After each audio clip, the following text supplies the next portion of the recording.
అంత రాత్రి వేళ నాగమణక్క పద్మని స్కూల్కి ఎందుకు పంపించిందంటో? ఆమె పంపించిందో ఇదే వెళ్ళిందో.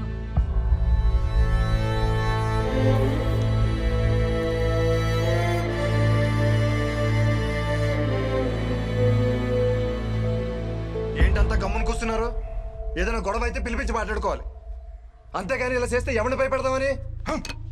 ఎవడు అడిగేవాళ్ళక ఉన్నాడు తమ్ముడు కేసు ఎడితే కేసు అవ్వకుండా చేశాడు నా కొడుకు. ఆయన పద్మమే చేయడమేంటి బాబాయ్? నా కొడుకులు వదిలేదు, ఊళ్ళో ఎలా ప్రసాదు. ఆగే, ఏంట్రా మీరు అక్కడితో ఆగిపోద్ది అనుకుంటున్నారా? నువ్వు ఊరుకో బాబాయ్, నువ్వు నీ శాతకని మాటలు. అలా ఉండబట్టే ఇంత సులకనైపోయాం మనం. ఏం చేస్తారా?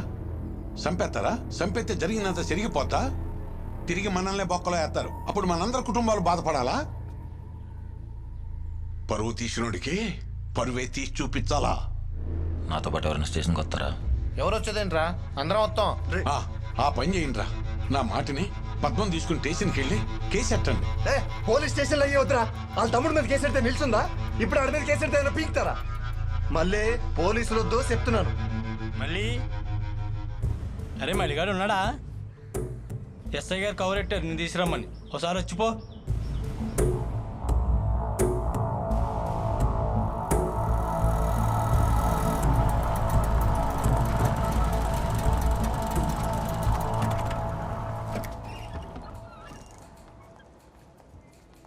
అక్క మళ్ళీ నువ్వేంటి ఇక్కడ? నువ్వెందుకు వచ్చావు మళ్ళీ? సార్ మళ్ళీ ఇతనెవరు? సంజయ్ సార్. నువ్వు బయటికి వెళ్ళు. నువ్వు రా బాబు. నేను బయట ఉంటాను. మీరిద్దరు ఇలా రండి.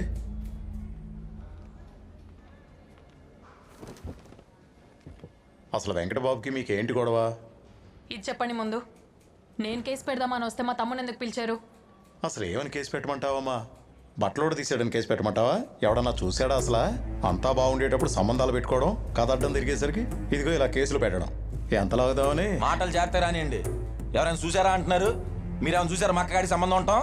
మరి ఇదేంటి అటెంప్ట్ టు మర్డర్ కేసు? ఎవరు నరుగుదామని వెళ్ళావరా నువ్వు? వెంకటబాబు గారినేగా. పొద్దున్నే ఆయన వచ్చి కేసు పెట్టి వెళ్ళారు. ముందు నిన్ను బొక్కలో తోయాలరా. అస్తమా నా గురించి ఆలోచిస్తారు కానీ నాకు మా అక్క కనిపిస్తా. ఏంట్రా నువ్వు కూర్చుని పెడుతున్నావు? మా తమ్ముడు మీద చేస్తావే నువ్వెంతలాగా వాడి దగ్గర? ఏంటి కూర్చోబెట్టి మాట్లాడుతుంది? ఒళ్ళు పలిసిందా? కేసు లేదేం లేదు, బయట కూడా. మళ్ళీ రారా పోదాం. వీడికి ఆ వెంకట్ గాడికి పెద్ద తేడా లేదు. దీనికి మళ్ళీ పోలీస్ స్టేషన్ అని పెట్టుకోవడం దేనికో? ఆ వెంకట్ గాడి గెస్ట్ హౌస్ అని పెట్టుకోండి. అలాగే పెట్టుకుంటాను వేళ. పద మళ్ళీ రా వెళ్దాం. కేసులు ఎట్టాలంట, ఏం చేసుకుంటో చేసుకో. అరే మళ్ళీ ఏమైందిరా? ఇంకేమై ఉంటుందిరా, కేసు తీసుకొని వెళ్ళిపోమని ఉంటారు. అరే ముందు నుంచి చెప్తూనే ఉన్నాను కదరా మనకు పోలీసులు వద్దని. నువ్వు ఆగ్రా ప్రసాద్. మళ్ళీ నువ్వు పద్మని తీసుకుని ఇంటికి వెళ్ళు. రాక్క రే ఇంటికి అంత ఆవేశం. మళ్ళీ రాత్రి నిజంగానే నీకేమైనా జరుగుంటే? ఏమేది మా అయితే చచ్చుండేవాడిని. అంతేగాని ఇలా చేసిన నేను చేయకుండా సొత్త కూర్చోవాలా? అయితే చంపేస్తావా? అప్పుడంతా అయిపోతుందా? ఇలా చంపుకుంటూ పోతావా? రే మళ్ళీ నేను మాత్రం వాడిని ఊరికే వదలను. నువ్వు ఇలా ఆవేశపడకు, నా మీద ఒట్టేరా.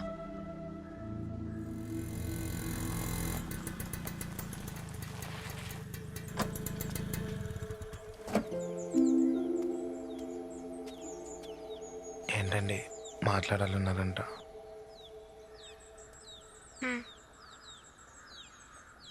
మళ్ళీ ఎలా ఉన్నాడు? బాగానే ఉన్నాడండి. నేను ఒక విషయం అడగాలి. అది మా అన్నయ్యకి పద్మకి ఏంటి గొడవ? ఊర్లో అందరు అనుకునేది మాత్రం కాదండి. పద్మ చాలా మంచిది. అయినా మాడాళ్ళకి మీకులా కుదరదండి. మగాళ్ళతో సమానంగా రోడ్డు ఎక్కితే కానీ ఇల్లు గడవదు. మీ అన్నయ్య పద్మకి ఉద్యోగం ఇప్పించాడనే మాడు తిన్ని పుకార్లు పుట్టించారు. మీరు మళ్ళీని కలవడానికి చాలాసార్లు సెల్లునికి వచ్చారు కదా, మీ మీద ఏమన్నా పుకార్లు వచ్చాయా? ఎందుకంటే మేము తప్పుగా చూడలేదండి. అంతేకాదండి, మీ అన్నయ్య దగ్గర డబ్బులు తీసుకొని అప్పులు కట్టలేక చాలామంది ఆత్మహత్య చేసుకున్నారు. ఈ విషయం అందరికి తెలిసినా మాట్లాడరు, ఎందుకంటే భయం. మా మీద చెయ్యెత్తేనే పరుగు పోతుంది అనుకునే మీ అన్నయ్య పద్మశ్రీలు అలాగాడండి. మీరు మళ్ళీ ముట్టుకున్నారు కదా, మీ పరువైనా పోయిందంటారా? ఒక్కసారి మళ్ళీ కలవచ్చా? లేదండి, ఎన్ని రోజులు ఏదో హెల్ప్ చేశాను, ఇక చేయను. ఎందుకంటే ఆడి పానం మీదకి వచ్చే హెల్ప్ నేను ఎందుకు చేస్తానండి. ఉంటానండి.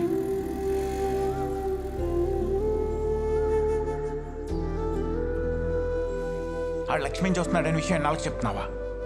నీకిప్పుడు చెప్పింది కూడా పెంట చేయడానికి కాదు. వాళ్ళు పారిపోవడం లాంటివి ఏం చేస్తే అక్కడి దాకెళ్తే వాణ్ణి చంపడానికి కూడా ఆలోచించను.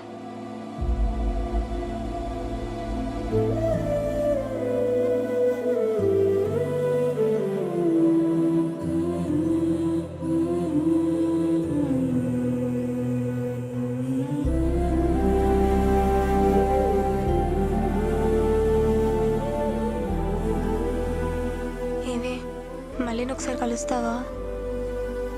కలవను. నా వల్ల తనకేం అవ్వకూడదు.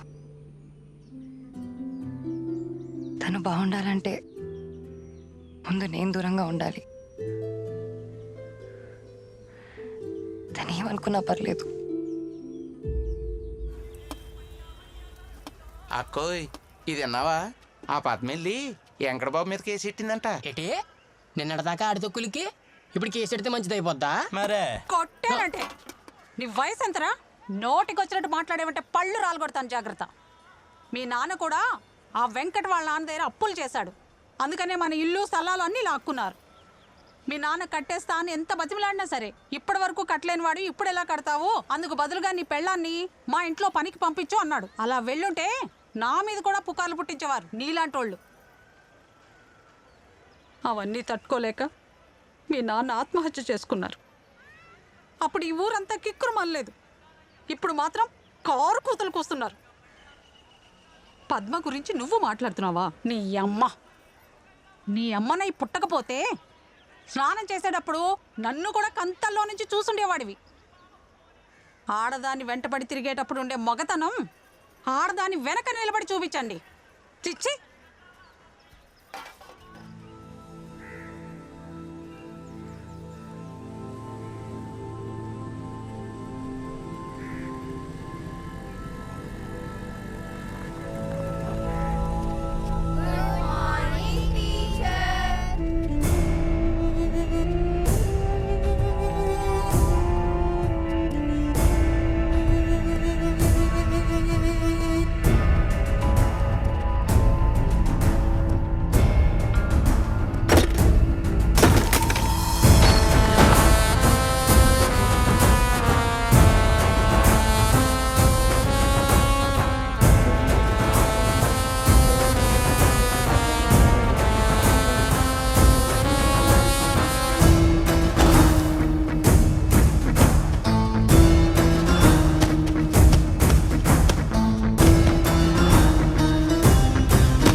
తాళ్ళరేవు చంటి మామయ్య వాళ్ళ అబ్బాయికి వీఆర్ఓ పోస్టింగ్ వచ్చిందంట. బుజ్జిని అడుగుతున్నారు. నేను ఒప్పేసుకున్నా. సడన్ గా ఏంటి పెళ్ళూసు? ఆ ఉద్దేశం లేదనే కదా ఇప్పుడు చదివించేది. చదువు అంటే దానికి ఇష్టమని చదివించా. నాకు ఇష్టమే కాదు. అంటే కనీసం ఫోటో కూడా చూడకుండా సంబంధం? నువ్వు నా ఫోటో చూసే ఒప్పుకున్నావా? మీకు మంచిదనిపిస్తే మీ ఇష్టం అన్నయ్య. అన్నయ్య, నా కొడుకులు అది కలిసి స్కూల్లో సిమెంట్ బ్యాగ్ బయట పడేశారంట.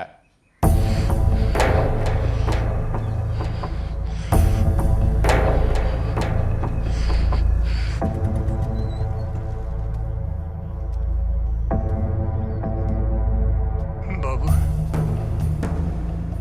రేయ్,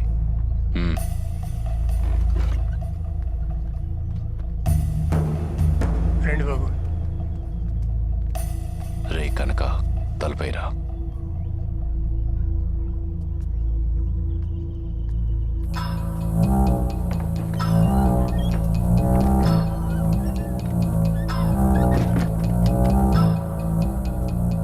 చెప్పండి.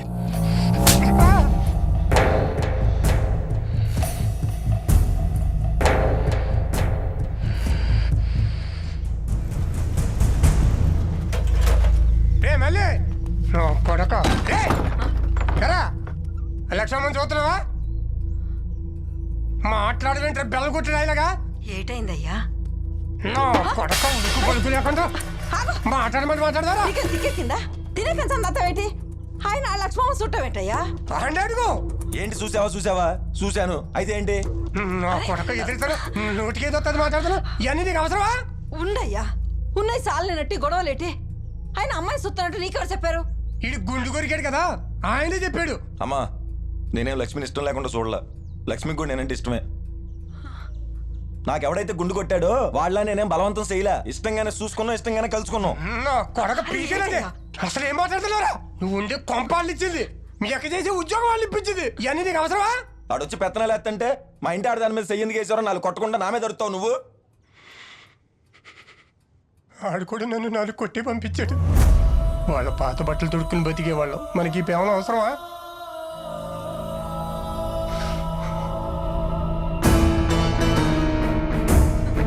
మళ్ళీ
లోపలికి వెళ్ళండి.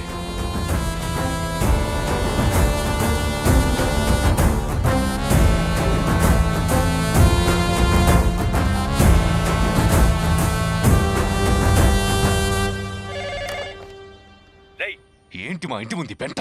నువ్వు వస్తావా నన్ను లాగి పడేయమంటావా? నాకు ఇప్పుడే తెలిసింది. మీరేం రియాక్ట్ అవ్వకండి సార్.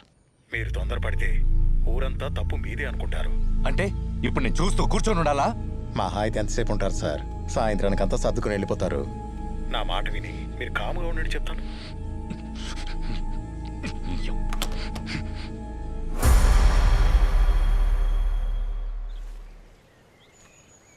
పద్మ ఒకడు ఒక్కరితే కూర్చొని ఉంటే ఆడి దగ్గర ఈడి దగ్గర డబ్బులు తీసుకొని శాతకానంలో లెక్కెడుతూ కూర్చుందాం ఇక్కడ. ఈ సీన్లో నేనేం చేయలేను. వాడికి అప్పడిపోయాను. అప్పడ్డావు కానీ తప్పు చేయలేదు కదా బాబాయ్. అప్పు చేసావు కదా అని తలదించుకుంటే ఇంకా ప్రతిదానికి తలదించుకోవడం అలవాటు అయిపోద్ది బాబాయ్. అంత కాడికొస్తే మన ట్రూప్ అంతా తల తాకట్టేట్టయినా సరే నీ అప్పు తీరుతాం. ఇప్పటి వరకు పెళ్ళికి చౌలికి బ్యాండ్లు వాయించాం. ఇప్పుడు మన కోసం వాయిద్దాం బాబాయ్. రారా రండి. రేయ్, ఎక్కడికి ఊపుకుంటూ వెళ్తున్నారు? వచ్చి అందుకోండి.